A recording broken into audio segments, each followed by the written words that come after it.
ಎಲ್ರಿಗೂ ನಮಸ್ಕಾರ. ನನ್ನ ಹೆಸರು Arunakumari T, assistant professor, department of economics, GFCC ತಾವಳಗೆರೆ.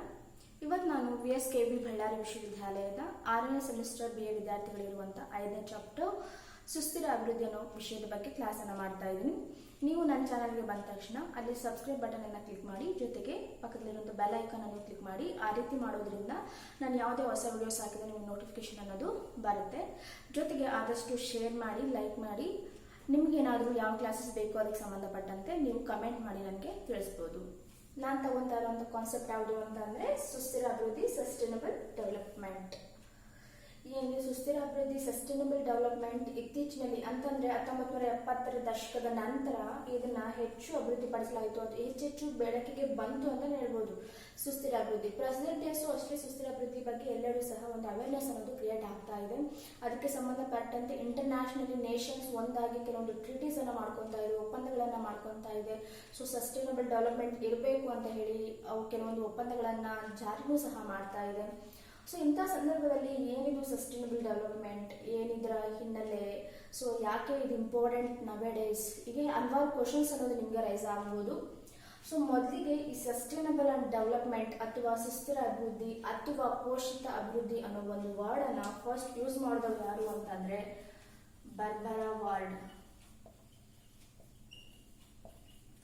ಬರ್ಬರಾ ward ಅವರು ಫಸ್ಟ್ ಈ ಸಸ್ಟೈನಬಲ್ ಡೆವಲಪ್ಮೆಂಟ್ ಅನ್ನೋ ವರ್ಡ್ ಅನ್ನ ಯೂಸ್ ಮಾಡ್ತಾರೆ ಅಂತ ಹೇಳ್ಬೋದು.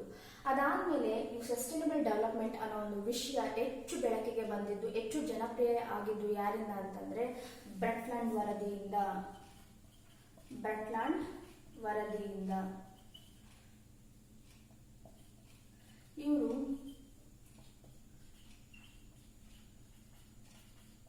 The commission on environment and development. The World Commission on Environment and Development ಅನ್ನೋ ಒಂದು ವರದಿಯ ಆಧಾರದ ಮೇಲೆ ಬ್ರಟ್ಲ್ಯಾಂಡ್ ಅವರು ಈ ಒಂದು ಸಮಿತಿಯ ಮುಖ್ಯಸ್ಥರಾಗಿರ್ತಾರೆ. ಈ ಒಂದು ವರದಿಯ ಆಧಾರದ ಮೇಲೆ ಸಸ್ಟೈನಬಲ್ ಡೆವಲಪ್ಮೆಂಟ್ ಅನ್ನೋದು ಹೆಚ್ಚು ಗ್ರೋತ್ ಆಯಿತು, ಹೆಚ್ಚು ಬೆಳಕಿಗೆ ಬಂತು ಅಂತ ಹೇಳಾಗುತ್ತೆ. ಹಾಗಾದ್ರೆ ಸುಸ್ಥಿರ ಅಭಿವೃದ್ಧಿ ಅಂತ ಅಂದ್ರೆ ಏನು? What is sustainable development? Sustainable development ಅಂತಂದ್ರೆ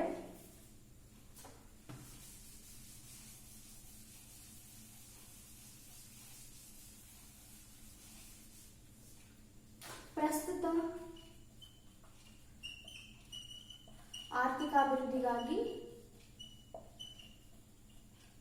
ಆರ್ಥಿಕ ಅಭಿವೃದ್ಧಿಗಾಗಿ ಪರಿಸರವನ್ನು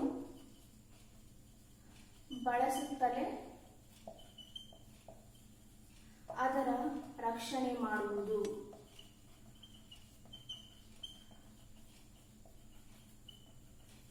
ನೋಡಿ, ಸುಸ್ಥಿರ ಅಭಿವೃದ್ಧಿ ಅಂತಂದ್ರೆ ಇಟ್ಸ್ ವೆರಿ ಸಿಂಪಲ್. ಪ್ರಸ್ತುತ ಆರ್ಥಿಕ ಅಭಿವೃದ್ಧಿಗಾಗಿ ಪರಿಸರವನ್ನು ಬಳಸಿಕೊಳ್ಳುತ್ತಲೇ ಅದರ ರಕ್ಷಣೆ ಮಾಡುವುದು. ನೀವು ಒಂದು ನೆನ್ಪಿಟ್ಕೊಳ್ಳಿ, ವಿತೌಟ್ ನೇಚರ್ ಅಥವಾ ವಿತೌಟ್ ಪರಿಸರ ನಾವು ಯಾವುದೇ ಒಂದು ಆರ್ಥಿಕ ಚಟುವಟಿಕೆ ಮಾಡೋದಕ್ಕೂ ಸಾಧ್ಯ ಆಗೋದಿಲ್ಲ. ಅದಕ್ಕೆ ಪರಿಸರ ಮತ್ತು ಆರ್ಥಿಕ ಚಟುವಟಿಕೆಗಳ ನಡುವೆ ನೇರವಾದ ಸಂಬಂಧ ಇದೆ ಅಂತ ನಾವು ಹೇಳಾಗುತ್ತೆ. ಪರಿಸರವನ್ನು ಬಳಸ್ಕೊಂಡಾಗಷ್ಟೇ ನಾವು ಆರ್ಥಿಕ ಅಭಿವೃದ್ಧಿಯನ್ನ ಸಾಧಿಸಬೇಕಾಗಿರುತ್ತೆ. ಅದೇ ರೀತಿ ಅದನ್ನ ಪರಿಸರ ರಕ್ಷಣೆನೂ ಸಹ ಮಾಡಬೇಕಾಗತ್ತೆ. ಅಂದ್ರೆ ಕಂಪ್ಲೀಟ್ ರಕ್ಷಣೆ ಮಾಡೋಕ್ಕಾಗತ್ತಾ? ಪರಿಸರವನ್ನ ನಾವು ಯಾವುದೇ ಆರ್ಥಿಕ ಚಟುವಟಿಕೆಗಳನ್ನ ಮಾಡದೇನೆ ಕಂಪ್ಲೀಟ್ ರಕ್ಷಣೆ ಮಾಡೋಕ್ಕಾಗತ್ತಾ? ಇಲ್ಲ, ರಕ್ಷಣೆ ಮಾಡೋದಕ್ಕೆ ಸಾಧ್ಯ ಆಗೋದಿಲ್ಲ. ಬಿಕಾಸ್ ಆರ್ಥಿಕ ಚಟುವಟಿಕೆಗಳಾಗಲೇಬೇಕು, ಬಿಕಾಸ್ ಆಫ್ ಹ್ಯೂಮನ್ ಡೆವಲಪ್ಮೆಂಟ್. ಮಾನವ ಅಭಿವೃದ್ಧಿಗಾಗಿ ಆರ್ಥಿಕ ಚಟುವಟಿಕೆಗಳು ಅವಶ್ಯಕವಾಗಿದೆ, ಅದ್ರ ಜೊತೆಗೆ ಪರಿಸರನೂ ಅವಶ್ಯಕವಾಗಿದೆ. ಹಾಗಂತ ಹೇಳಿದ್ರೆ ಪರಿಸರ ಕಂಪ್ಲೀಟ್ ರಕ್ಷಣೆ ಮಾಡೋಕ್ಕೂ ಆಗಲ್ಲ, ಅದೇ ರೀತಿ ಪರಿಸರ ನಾಶ ಆಗ್ಲಿ ಅನ್ನೋದಕ್ಕೂ ಬಿಡೋದಕ್ಕಾಗಲ್ಲ, ಅಥವಾ ಕಂಪ್ಲೀಟ್ ಆರ್ಥಿಕ ಚಟುವಟಿಕೆಗಳನ್ನ ನಿಲ್ಲಿಸೋದಕ್ಕೂ ಸಾಧ್ಯ ಆಗೋದಿಲ್ಲ. ಅಂತ ಸಂದರ್ಭದಲ್ಲಿ ಆರ್ಥಿಕ ಚಟುವಟಿಕೆಗಳನ್ನ ಮುಂದುವರಿಸಿಕೊಳ್ಳುತ್ತಲೇ, ದಟ್ಸ್ ಮೀನ್ ಪರಿಸರವನ್ನ ಬಳಸಿಕೊಂಡು ಆರ್ಥಿಕ ಚಟುವಟಿಕೆಗಳನ್ನ ಮಾಡುತ್ತಲೇ ಪರಿಸರವನ್ನ ರಕ್ಷಣೆ ಮಾಡಬೇಕು. ಅವಾಗ ಅಷ್ಟೇ ಒಂದು ದೇಶ ಅಂದ್ರೆ ಪರಿಸರವನ್ನು ಉಳಿದಕ್ಕೆ ಸಾಧ್ಯ. ಇದನ್ನೇ ಅವ್ರು ಏನಂತ ಕರೀತಾರೆ? ಸುಸ್ಥಿರ ಅಭಿವೃದ್ಧಿ. ಅದನ್ನ ಇನ್ನೊಂದು ತರನು ಹೇಳ್ತಾರೆ.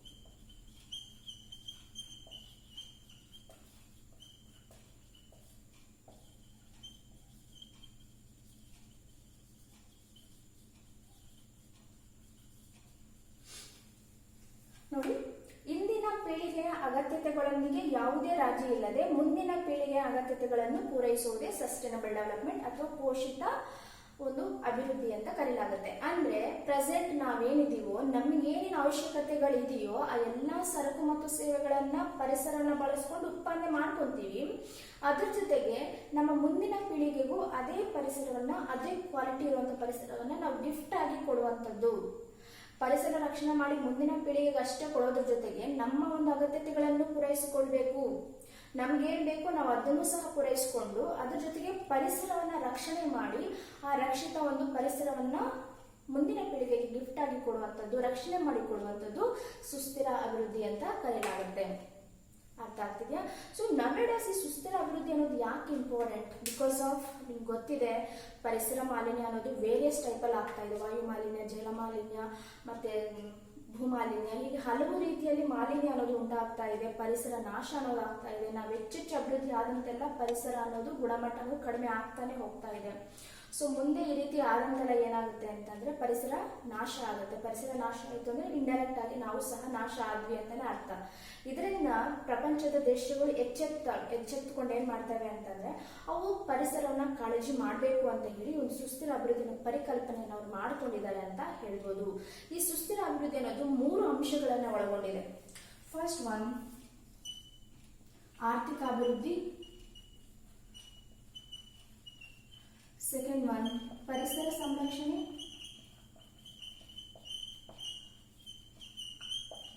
ಮೂರನೇದು ಸಾಮಾಜಿಕ ಅಭಿವೃದ್ಧಿ. ಈ 3 ಅಂಶಗಳನ್ನ ಸುಸ್ಥಿರ ಅಭಿವೃದ್ಧಿ ಅನ್ನೋದು ಹೊಂದಿದೆ. ಅಂದ್ರೆ ಆರ್ಥಿಕ ಅಭಿವೃದ್ಧಿ, ಜನರು ಉತ್ತಮ ಜೀವನ ಮಟ್ಟ ಮತ್ತು ಉತ್ತಮ ಗುಣಮಟ್ಟದ ಜೀವನವನ್ನು ನಡೆಸಲಿಕ್ಕೆ ಬೇಕಾದಂತ ಆರ್ಥಿಕ ಅಭಿವೃದ್ಧಿಯನ್ನ ಸಾಧಿಸೋದು ಸುಸ್ಥಿರ ಅಭಿವೃದ್ಧಿಯ ಗುರಿ. ಸೆಕೆಂಡ್ ಒನ್ ಏನಂದ್ರೆ ಪರಿಸರ ರಕ್ಷಣೆ. ನಾವು ಅಭಿವೃದ್ಧಿನ ಸಾಧಿಸಲು ಪರಿಸರವನ್ನು ಬಳಸ್ಕೊಳ್ಳೋದ್ರ ಜೊತೆಗೆ ಪರಿಸರವನ್ನ ಏನ್ ಮಾಡಬೇಕು, ರಕ್ಷಣೆ ಮಾಡಬೇಕು, ಅದು ಸೆಕೆಂಡ್. ಮೂರನೇದೇನು ಅಂದ್ರೆ ಸಾಮಾಜಿಕ ಅಭಿವೃದ್ಧಿ ಅಂತಂದ್ರೆ ಜನರಿಗೆ ಉತ್ತಮ ಆಹಾರ ಸಿಗುವಂತೆ ಮಾಡೋದು, ಅವರಿಗೆ ಬಡತನ ನಿರ್ಮೂಲನೆ ಮಾಡೋದು, ಉತ್ತಮ ಶಿಕ್ಷಣ ಕೊಡುವುದು, ಆರೋಗ್ಯ ಸೌಲಭ್ಯಗಳನ್ನು ಕಲ್ಪಿಸೋದು, ಹೀಗೆ ಹಲವು ವಿಚಾರಗಳು ಜನರನ್ನ ಉತ್ತಮವಾಗಿ ಜೀವನ ನಡೆಸೋದಕ್ಕೆ ಏನೇನು ಅವಶ್ಯಕತೆಗಳು ಎಲ್ಲವನ್ನ ಪೂರೈಸೋದು ಸುಸ್ಥಿರ ಅಭಿವೃದ್ಧಿಯ ಪ್ರಮುಖ ಗುರಿ ಅಂತ ಹೇಳ್ಬೋದು. ಅಂದ್ರೆ ಸುಸ್ಥಿರ ಅಭಿವೃದ್ಧಿ 3 ಒಂದು ವಿಷಯಗಳನ್ನ ಒಳಗೊಂಡಿದೆ. ಒಂದು ಆರ್ಥಿಕ ಅಭಿವೃದ್ಧಿ, ಒಂದು ಪರಿಸರ ಸಂರಕ್ಷಣೆ, ಇನ್ನೊಂದು ಸಾಮಾಜಿಕ ಅಭಿವೃದ್ಧಿ. ಈ 3 ಅಂಶಗಳನ್ನ ಅವರು ಸಾಧಿಸಬೇಕು ಅಂತ ಹೇಳಿ ಸುಸ್ಥಿರ ಅಭಿವೃದ್ಧಿಯ ಗುರಿ ಅಂತ ಹೇಳ್ಬೋದು. ಸುಸ್ಥಿರ ಅಭಿವೃದ್ಧಿಯ ಬಗ್ಗೆ ಯಾಕೆ ಪ್ರಪಂಚ ಇಷ್ಟೆಲ್ಲ ಯೋಚನೆ ಮಾಡ್ತಿದೆ ಅಂದಾಗ ಅದು ಬಿಹೈಂಡ್ ಏನಾದ್ರು ನಡೆದಿರ್ಬೇಕಲ್ವಾ? ಎಸ್, ನಡೀತಾ ಇದೆ. ಏನ್ ನಡೀತಾ ಇದೆ? ಪರಿಸರ ನಾಶ ಆಗ್ತಾ ಇದೆ. ಪರಿಸರ ನಾಶ ಆಗೋದ್ರಿಂದ ಹಲವು ಸಮಸ್ಯೆಗಳನ್ನ ಪ್ರಪಂಚ ಅನ್ನೋದು ಎದುರಿಸ್ತಾ ಇದೆ.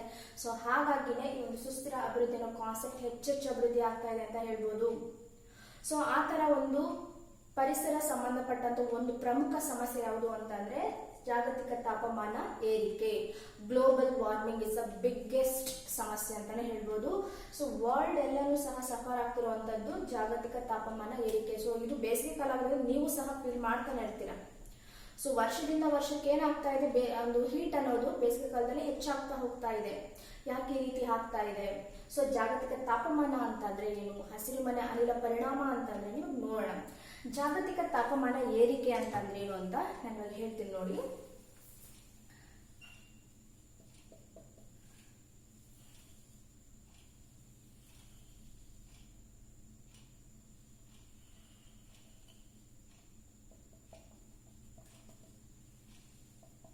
ನೋಡಿ, ಸೂರ್ಯನ ಕಿರಣಗಳು ಭೂಮಿಯ ಸರ್ಫೇಸ್ ಅನ್ನ ತಲುಪ್ತವೆ. ಇಲ್ಲಿ ಇದು ಭೂಮಿ, ಈ ಭಾಗ ಅನ್ನೋದು ಭೂಮಿ, ಇದು ಸುತ್ತ ಇರುವಂತಹದ್ದು ವಾಯುರಾಶಿ. ಈ ವಾಯುರಾಶಿಯಲ್ಲಿ ಏನೇನಿರುತ್ತೆ? ಆಮ್ಲಜನಕ ಇರುತ್ತೆ, ಇಂಗಾಲ ಡೈಆಕ್ಸೈಡ್, ಸೊ ಸಾರಜನಕ, ಎಲ್ಲ ಅನಿಲಗಳಿರುತ್ತೆ. ಆ ಎಲ್ಲ ಅನಿಲಗಳನ್ನ ನಾವೇನಂತ ಕರಿತೀವಿ? ವಾಯು ರಾಶಿ ಅಂತ ಕರಿತೀವಿ. ಸೂರ್ಯನ ಕಿರಣಗಳು ಭೂಮಿಯ ಸರ್ಫೇಸ್ ಅನ್ನ ತಲುಪಿದ ನಂತರ ಇಲ್ಲಿ ಸ್ವಲ್ಪ ಅಮೌಂಟ್ ಆಫ್ ಶಾಖ ಉಳ್ಕೊಳ್ಳುತ್ತೆ. ಎಲ್ಲಿ? ಭೂಮಿಯ ಸರ್ಫೇಸ್ ಅಲ್ಲಿ. ಇನ್ನು ಉಳಿದಂತಹ ಒಂದು ಶಾಖ ಅನ್ನೋದು ವಾಪಸ್ ವಾತಾವರಣಕ್ಕೆ ಹೋಗುತ್ತೆ.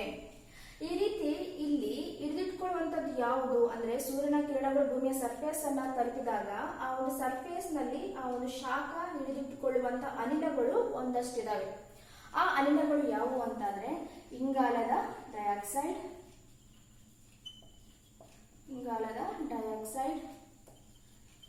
ಮೀಥೇನ್, ಅದಾದ್ಮೇಲೆ ಓಝೋನ್, CFC ಕ್ಲೋರೋಫ್ಲೋರೋ ಕಾರ್ಬನ್ಸ್. ಇವು ಏನ್ ಮಾಡ್ತವೆ ಅಂತಂದ್ರೆ ಸೂರ್ಯನ ಕಿರಣಗಳು ಭೂಮಿಯ ಸರ್ಫೇಸ್ ಅನ್ನ ತಲುಪಿದಾಗ ಅವುಗಳನ್ನ ಹಿಡಿದಿಟ್ಕೊಳ್ತವೆ, ಶಾಖದ ಒಂದಷ್ಟು ಭಾಗವನ್ನ ಅವು ಹಿಡಿದಿಟ್ಕೊಳ್ತವೆ, ಮಿಕ್ಕಿದ್ದನ್ನ ವಾತಾವರಣಕ್ಕೆ ಬಿಡ್ತವೆ. ಯಾಕೆ ಹಿಡಿದಿಟ್ಕೋಬೇಕು? ಹಿಡಿದಿಟ್ಕೊಂಡಿಲ್ಲ ಅಂದ್ರೆ ಏನಾಗುತ್ತೆ? ಅವು ಹಿಡಿದಿಟ್ಕೊಂಡಿಲ್ಲ ಅಂತಂದ್ರೆ ಭೂಮಿ ಪೂರಾ ತಂಪಾಗ್ಬಿಡುತ್ತೆ, ಶೀತ ಆಗ್ಬಿಡುತ್ತೆ. ಸೊ ಅವಾಗ ಏನಾಗುತ್ತೆ, ಯಾವುದೇ ಸಸ್ಯರಾಶಿನೂ ಬೆಳೆಯಲ್ಲ, ಅದ್ರ ಜೊತೆಗೆ ಯಾವ ಶಕ್ತಿನೂ ಸಹ ಉತ್ಪಾದನೆ ಆಗಲ್ಲ. ಇವನ್ ಮನುಷ್ಯರು ಸಹ ಬದುಕೋದು ತುಂಬಾ ಕಷ್ಟ, ಬದುಕೋದೇ ಇಲ್ಲ ಅಂತಾನೆ ಹೇಳ್ಬೇಕು. ಬಿಕಾಸ್ ಆಫ್ ಸೂರ್ಯನ ಕಿರಣಗಳಿಲ್ಲ ಅಂತಂದ್ರೆ ಬದುಕೋದೇ ಕಷ್ಟ ಅಂತ ಹೇಳ್ಬೋದು. ಸೊ ಇದು ಈ ಒಂದು ಎಷ್ಟು ಒಳ್ಳೆ ಕೆಲಸವನ್ನ ಮಾಡ್ತಿದೆ ನೋಡಿ. ಇಂಗಾಲ dioxide, methane, ozone and CFC ಸೂರ್ಯನ ಕಿರಣಗಳನ್ನ ಹಿಡಿದಿಟ್ಕೊಂಡು ಈ ಒಂದು ಭೂಮಿಗೆ ಬೇಕಾದಂತ ಎನರ್ಜಿ, ಶಾಖವನ್ನ ಅದು ಕೊಡ್ತಿದೆ ಅಂತ ಹೇಳ್ಬೋದು.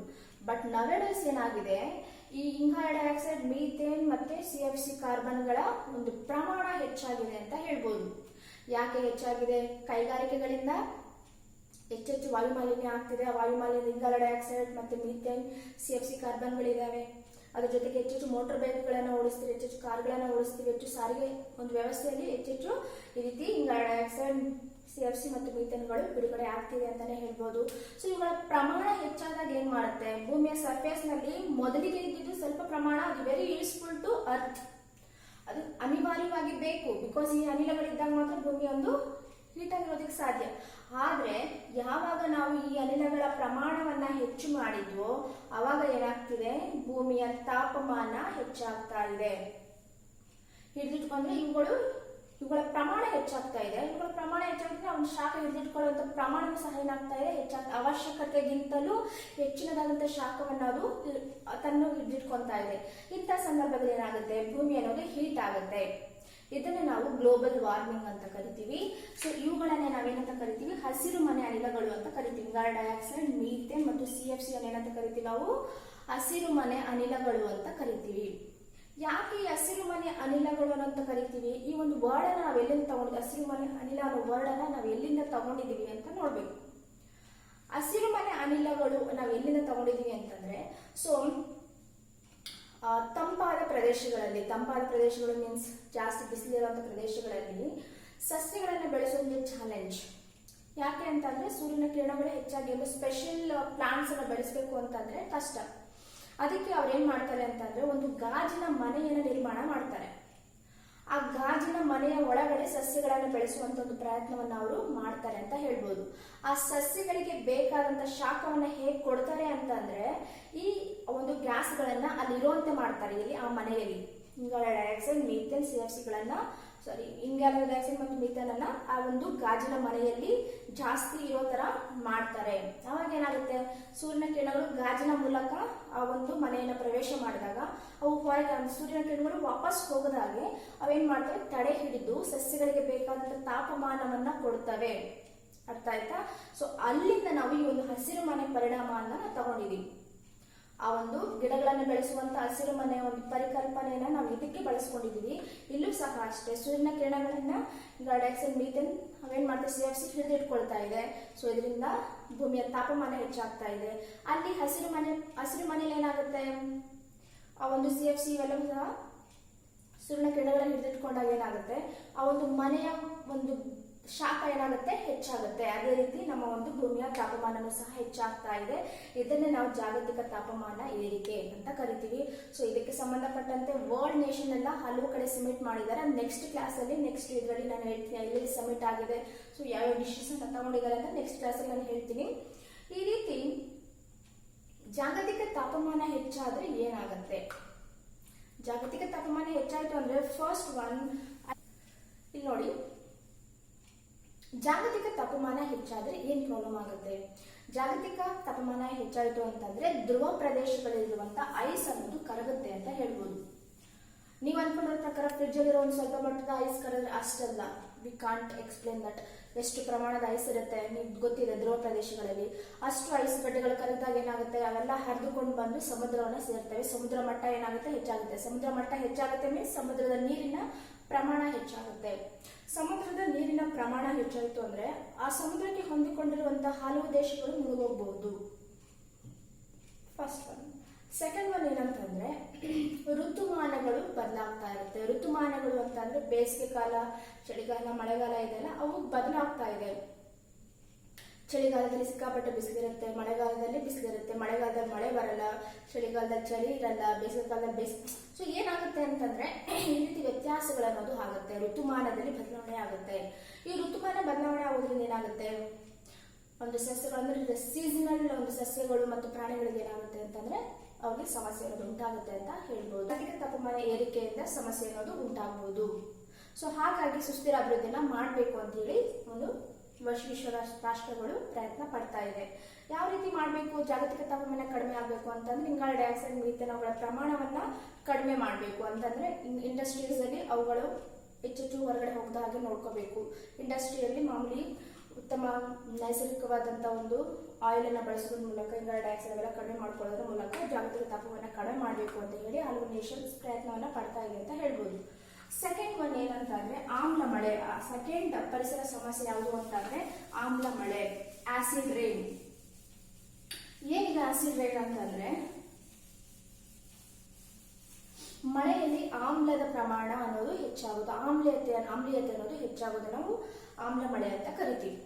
ನೋಡಿ, ನಾವು ಈ ಒಂದು ವಾಹನಗಳನ್ನ ಚಲಾಯಿಸ್ತೀವಲ್ಲ, ಈ ವಾಹನಗಳನ್ನ ಚಲಾಯಿಸೋದ್ರಿಂದ ಎರಡು ಅನಿಲಗಳು ಹೆಚ್ಚು ಬಿಡುಗಡೆ ಆಗುತ್ತೆ. ಒಂದು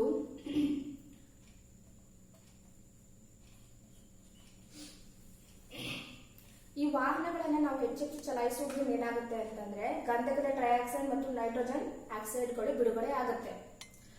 ಇವುಗಳು ಬಿಡುಗಡೆ ಆದಂತಹ ಸಂದರ್ಭದಲ್ಲಿ ಇವು ವಾತಾವರಣದಲ್ಲಿ ಇರುತ್ತವೆ. ಯಾವುದು ಗಂಧಕದ ಟ್ರೈಆಕ್ಸೈಡ್ ಮತ್ತು ನೈಟ್ರೋಜನ್ ಆಕ್ಸೈಡ್ ವಾತಾವರಣದಲ್ಲಿ ಇರುತ್ತೆ. ಬಿಕಾಸ್ ಆಫ್ ನಾವು ವಾಹನಗಳನ್ನ ಚಲಾಯಿಸಿದ್ವಿ, ಬಿಡುಗಡೆ ಆಗಿದೆ. ಈ ಟೈಮಲ್ಲಿ ಏನಾದ್ರು ಮಳೆ ಆಯಿತು ಅಂತ ಅನ್ಕೊಳ್ಳಿ. ಆ ಮಳೆ ನೀರಿನೊಂದಿಗೆ ಇವುಗಳು ಬೆರೆತು ಈ ಗಂಧಕದ ಆಕ್ಸೈಡ್ ಇದೆ ಅಲ್ಲ, ಇದು ಗಂಧಕದ ಆಸಿಡ್ ಆಗುತ್ತೆ. ಈ ನೈಟ್ರೋಜನ್ ಇರೋದು ನೈಟ್ರೋಜನ್ ಆಸಿಡ್ ಆಗುತ್ತೆ.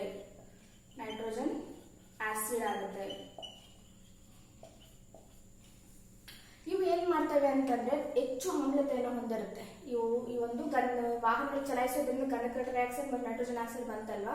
ಸೊ ಇವಾಗ ಮಳೆ ಬಂದಾಗ ಏನಾಗುತ್ತೆ, ಇವೆರಡೂ ಸಹ ಮಳೆ ನೀರಿನೊಂದಿಗೆ ಬೆರೆತು ಗಂಧಕದ ಟ್ರೈಆಕ್ಸೈಡ್ ಗಂಧಕದ ಆಸಿಡ್ ಆಯ್ತು, ನೈಟ್ರೋಜನ್ ಆಕ್ಸೈಡ್ ನೈಟ್ರೋಜನ್ ಆಸಿಡ್ ಆಯ್ತು. ಇವುಗಳು ಏನ್ ಮಾಡ್ತವೆ ಅಂತಂದ್ರೆ ಪುರಾತನ ಒಂದು ಮಾನ್ಯುಮೆಂಟ್ಸ್ ಅನ್ನ ಹಾಳು ಮಾಡ್ತವೆ. ಉದಾಹರಣೆಗೆ ತಾಜ್ ಮಹಲ್ ತನ್ನ ಹೊಳಪನ್ನ ಕಳ್ಕೊಂತಾ ಇದೆ ಬಿಕಾಸ್ ಆಫ್ ಆಮ್ಲ ಮಳೆ. ಸೊ ಈ ಆಮ್ಲ ಮಳೆ ಅನ್ನೋದು ವೆರಿ ಡೇಂಜರಸ್ ಟು ಎವ್ರಿವನ್ ಅಂತ. ಅದ್ರ ಜೊತೆಗೆ ಇದು ನದಿ ನೀರನ್ನ ಸೇರುತ್ತಲ್ವಾ, ಈ ನದಿ ನೀರನ್ನ ಸೇರಿದಾಗ ಅಲ್ಲಿರುವಂತಹ ವಾಟರ್ ಬಾಡಿಯಲ್ಲಿ ಇರುವಂತಹ ಒಂದು ಜಲಚರಗಳು ಸಹ ಇದು ಸಮಸ್ಯೆಯನ್ನು ಉಂಟು ಮಾಡುತ್ತೆ ಅಂತ ಹೇಳ್ಬೋದು. ಸೊ ಹಾಗಾಗಿ ಆಮ್ಲ ಮಳೆ ಅನ್ನೋದು ಪರಿಸರ ಸಮಸ್ಯೆಯಲ್ಲಿ ಮತ್ತೊಂದು ಪ್ರಮುಖ ಸಮಸ್ಯೆ ಅಂತ ಹೇಳ್ಬೋದು. ನೆಕ್ಸ್ಟ್ ಓಝೋನ್ ಪದರ ನಾಶ. ಏನಿದು ಓಝೋನ್ ಪದರ?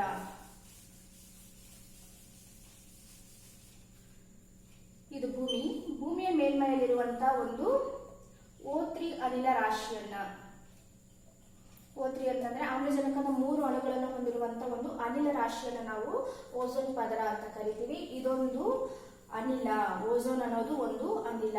ಇದು ಯಾವ್ದು ಸುತ್ತ ಇರುತ್ತೆ, ಭೂಮಿಯ ಸುತ್ತ ಇರುತ್ತೆ.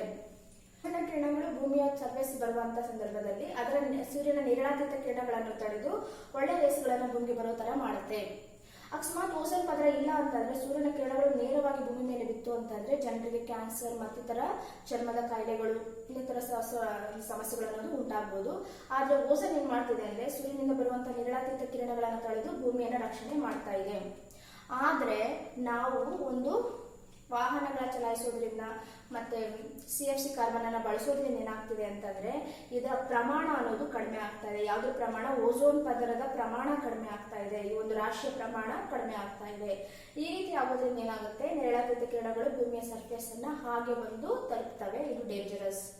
ಸೊ ಅದಕ್ಕೆ ಏನ್ ಮಾಡ್ತಿದ್ದಾರೆ, ಈ ಒಂದು ಓಝೋನ್ ಪದರ ನಾಶವನ್ನ ತಡೆಯಲಿಕ್ಕಾಗಿ ಹಲವು ರಾಷ್ಟ್ರಗಳು ಹಲವು ಕಡೆ ಈ ಒಂದು ಓಝೋನ್ ಪದರ ನಾಶನ ತಡೆಯಲು ಹಲವು ದೇಶಗಳು ವಿವಿಧ ಕಡೆ ಒಂದು ಸಭೆಗಳನ್ನ ಮಾಡಿಕೊಂಡು ಅದ್ರ ಮೂಲಕ ಇದನ್ನು ತಡೆಯುವಂತ ಪ್ರಯತ್ನವನ್ನ ಮಾಡ್ತಾ ಇದ್ದಾರೆ. ಓಝೋನ್ ಪದರ ನಾಶದಲ್ಲಿ CFC ಕಾರ್ಬನ್ ಪ್ರಮುಖ ಪಾತ್ರವನ್ನು ವಹಿಸುತ್ತೆ. ಈ ಒಂದು ಓಝೋನ್ ಅನ್ನೋದು ಆಮ್ಲಜನಕದ 3 ಅಣುಗಳ ಒಂದು ರಾಶಿ ಅಂತಾನೆ ಹೇಳ್ಬೋದು. ಈ ಓಝೋನ್ ಅನ್ನೋದು ನೇರಳಾತೀತ ಕಿರಣಗಳನ್ನ ತಡೆಯುವ ಮೂಲಕ ಭೂಮಿಯನ್ನ ರಕ್ಷಣೆ ಮಾಡುತ್ತೆ ಅಂತ ಹೇಳ್ಬೋದು. ಸೊ ಪ್ರೆಸೆಂಟ್ ಏನಾಗಿದೆ, CFC ಕಾರ್ಬನ್ಸ್ ಇಂದ ಈ ಒಂದು ಪದರ ಅನ್ನೋದು ಪ್ರಮಾಣ ಅನ್ನೋದು ಕಡಿಮೆ ಆಗ್ತಾ ಇದೆ. ಸೊ ಓಝೋನ್ ಅನ್ನೋದು ಗುಳಿ ಬೀಳ್ತಿದೆ ಅಂತ ಹೇಳ್ತಾರಲ್ವಾ, ಸೊ ಅದನ್ನೇ ನಾವೇನಂತ ಕರಿತೀವಿ CFC ಕಾರ್ಬನ್ ಇಂದ ಇದರ ಪ್ರಮಾಣ ಕಡಿಮೆ ಆಗೋದನ್ನೇ ಒಂದು ಓಝೋನ್ ಪದರದಲ್ಲಿ ರಂಧ್ರಗಳಾಗ್ತಿದೆ ಅಂತ ಹೇಳೋದು ಕಂಡುಬರುತ್ತೆ. ಸೊ ಹೀಗೆ ಹಲವು ಪರಿಸರ ಸಮಸ್ಯೆಗಳು ಇತ್ತೀಚಿನಲ್ಲಿ ಏನಾಗ್ತಾ ಇದೆ ಅಂದ್ರೆ ಹೆಚ್ಚಾಗ್ತಾ ಇದೆ. ಇಂಥ ಸಂದರ್ಭದಲ್ಲಿ ಪ್ರಪಂಚದ ದೇಶಗಳೇನಾಗ್ತಿವೆ, ಪರಿಸರನ ರಕ್ಷಣೆ ಮಾಡಬೇಕು ಅಂತ ಹೇಳಿ ವಿವಿಧ ಕಡೆ ಸಮ್ಮಿಟ್ಗಳನ್ನ ಸಹ ಅದು ಮಾಡ್ತಾ ಇದೆ ಅಂತ ಹೇಳ್ಬೋದು. ನೆಕ್ಸ್ಟ್ ನೋಡಿ, ಸುಸ್ಥಿರ ಅಭಿವೃದ್ಧಿನ ಸಾಧಿಸೋದಕ್ಕೆ ಅಚೀವ್ಮೆಂಟ್ ಅಂದ್ರೆ ಸಸ್ಟೈನಬಲ್ ಡೆವಲಪ್ಮೆಂಟ್ ಅನ್ನ ಹೇಗೆ ಅಚೀವ್ ಮಾಡ್ಬೇಕು, ನಾವು ಏನ್ ಮಾಡ್ಬೇಕು ಅಂತಂದ್ರೆ ಫಸ್ಟ್ ಒನ್ ಜನಸಂಖ್ಯೆಯನ್ನ ನಿಯಂತ್ರಣ ಮಾಡಬೇಕು. ಪ್ರತಿಯೊಂದು ದೇಶವೂ ಸಹ ತನ್ನ ಪಾಪ್ಯುಲೇಷನ್ ಅನ್ನ ಕಂಟ್ರೋಲ್ ಇಡಬೇಕು. ಯಾಕೆ ಕಂಟ್ರೋಲ್ ಇಡಬೇಕು ಅಂದ್ರೆ ಜನಸಂಖ್ಯೆ ಹೆಚ್ಚಿದಂತೆಲ್ಲೇನು ಆರ್ಥಿಕ ಚಟುವಟಿಕೆಗಳು ಸಹ ಹೆಚ್ಚಾಗುತ್ತೆ, ಅಗತ್ಯ ಸವಲತ್ತುಗಳನ್ನ ಕೊಡ್ಬೇಕಲ್ವಾ. ಸೊ ಹಂಗಾಗಿ ಆರ್ಥಿಕ ಚಟುವಟಿಕೆಗಳು ಹೆಚ್ಚಾಗುತ್ತೆ. ಆರ್ಥಿಕ ಚಟುವಟಿಕೆಗಳು ಹೆಚ್ಚಾಗ್ತಾ ಇದೆ ಅಂದ್ರೆ ಪರಿಸರ ಮಾಲಿನ್ಯ ಅನ್ನೋದು ಹೆಚ್ಚಾಗುತ್ತೆ. ಸೊ ಆ ರೀತಿ ಪರಿಸರ ಮಾಲಿನ್ಯವನ್ನ ಕಡಿಮೆ ಮಾಡಿ ಸಸ್ಟೈನಬಲ್ ಡೆವಲಪ್ಮೆಂಟ್ ಸಾಧಿಸಬೇಕು ಅಂತಂದ್ರೆ ಫಸ್ಟ್ ಜನಸಂಖ್ಯೆಯನ್ನ ನಿಯಂತ್ರಣ ಮಾಡಬೇಕು. ಅದಾದ್ಮೇಲೆ ಸಂಪನ್ಮೂಲಗಳ ದಕ್ಷ ಬಳಕೆ. ನಿಮ್ಗೆ ಗೊತ್ತಿದೆ ಸಂಪನ್ಮೂಲಗಳು ಅನ್ನೋದು ತುಂಬಾ ಕೊರತೆಯಲ್ಲಿದೆ. ಆ ಸಂಪನ್ಮೂಲಗಳನ್ನ ನಾವು ದಕ್ಷವಾಗಿ ಬಳಸ್ಕೊಳ್ಬೇಕು, ಪೋಲ್ ಮಾಡಬಾರ್ದು. ಅವುಗಳನ್ನು ದಕ್ಷವಾಗಿ ಬಳಸ್ಕೊಳ್ಳೋದ್ರ ಜೊತೆಗೆ ಅವರ ರಕ್ಷಣೆನೂ ಸಹ ಮಾಡಬೇಕು. ಅವಾಗ ಅಷ್ಟೇ ಸಸ್ಟೈನಬಲ್ ಡೆವಲಪ್ಮೆಂಟ್ ಆಗೋದಕ್ಕೆ ಸಾಧ್ಯ. ನೆಕ್ಸ್ಟ್ ನವೀಕರಿಸಲಾಗದ ಸಂಪನ್ಮೂಲಗಳ ಹೊಸ ಮೂಲಗಳ ಶೋಧನೆ. ನೋಡಿ, ಸಂಪನ್ಮೂಲಗಳನ್ನ ನಾವು ಎರಡು ಭಾಗ ಮಾಡ್ತೀವಿ. ನವೀಕರಿಸಬಹುದಾದ ಸಂಪನ್ಮೂಲ, ನವೀಕರಿಸಲಾಗದ ಸಂಪನ್ಮೂಲ. ನವೀಕರಿಸಬಹುದಾದ ಸಂಪನ್ಮೂಲ ಅಂದ್ರೆ ನಾವು ಬಳಸಿದಂತೆಲ್ಲ ಮತ್ತೆ ಅದನ್ನ ಹೊಸ ಒಂದು ಸಂಪನ್ಮೂಲಗಳು ಹುಡ್ತಾನೆ ಇರುತ್ತೆ. ಅಂದ್ರೆ ನವೀಕರಿಸಲಾಗಬಹುದಾದ ಸಂಪನ್ಮೂಲ ಅಂತಂದ್ರೆ ಒಮ್ಮೆ ಬಳಸಿದ ನಂತರ ಅದು ಮತ್ತೆ ಬಳಸಲಿಕ್ಕೆ ನಮಗೆ ಅವಕಾಶ ಇರುವಂತ ಒಂದು ಸಂಪನ್ಮೂಲ. ಉದಾಹರಣೆಗೆ ನೀರಿರ್ಬೋದು, ಜಲಮೂಲಗಳು, ವಾಯುಮೂಲಗಳು, ಇವೆಲ್ಲ ಏನಂತ ಕರಿತೀವಿ, ನವೀಕರಿಸಬಹುದಾದ ಸಂಪನ್ಮೂಲ ಅಂತ ಕರಿತೀವಿ. ಅರಣ್ಯ ಆದ್ರೆ ನವೀಕರಿಸಲಾಗದ ಸಂಪನ್ಮೂಲ ಅಂತಂದ್ರೆ ಇನ್ನು ಒಮ್ಮೆ ಬಳಸಿದ್ರೆ ಮತ್ತೆ ಅದು ಉಪಯೋಗಕ್ಕೆ ಸಿಗೋದಿಲ್ಲ. ಉದಾಹರಣೆಗೆ ಕಲ್ಲಿದ್ದಲಿರ್ಬೋದು, ಪೆಟ್ರೋಲಿಯಂ ಸರಕುಗಳಿರ್ಬೋದು, ಇವೆಲ್ಲವೂ ಸಹ ಏನಂದ್ರೆ ನವೀಕರಿಸಲಾಗದ ಸಂಪನ್ಮೂಲಗಳು. ಈ ನವೀಕರಿಸಲಾಗದ ಸಂಪನ್ಮೂಲಗಳಿಗೆ ಹೊಸ ಮೂಲಗಳ ಶೋಧನೆ ಮಾಡಬೇಕು. ಅಂತಂದ್ರೆ ಈಗ ನಿಮ್ಗೆ ಗೊತ್ತಿದೆ, ನಾವು ಕಾರುಗಳನ್ನ ನಾವು ಪೆಟ್ರೋಲ್ ಹಾಕಿ ಅಥವಾ ಡೀಸೆಲ್ ಹಾಕಿ ಓಡಿಸ್ತೀವಿ ಅಲ್ವಾ, ಅದ್ರ ಬದಲಿಗೆ ಎಲೆಕ್ಟ್ರಿಕ್ ಕಾರುಗಳು ಮತ್ತೆ ಸೌರ ವಿದ್ಯುತ್ ಅನ್ನ ಬಳಸಿಕೊಂಡು ಓಡಿಸುವಂತ ಕಾರುಗಳು, ಇವುಗಳನ್ನ ಬ್ಯಾಟ್ರಿ ಕಾರುಗಳು, ಹೊಸ ಮೂಲಗಳನ್ನ ಶೋಧನೆ ಮಾಡುವಂತದ್ದು. ಈ ಕಲ್ಲಿದ್ದಲನ್ನು ಬಳಸಿಕೊಂಡು ವಿದ್ಯುತ್ ಉತ್ಪಾದನೆ ಮಾಡ್ತೀವಿ, ಅದ್ರ ಬದಲಿಗೆ ಬೇರೆ ರೀತಿಯಾದಂತಹ ನವೀಕರಿಸಬಹುದಾದ ಸಂಪನ್ಮೂಲಗಳನ್ನ ಬಳಸಿಕೊಂಡು ಮಾಡುವಂಥದ್ದು.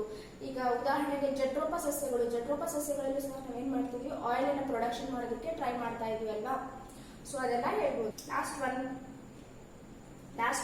ಮಾಲಿನ್ಯ ನಿಯಂತ್ರಣ.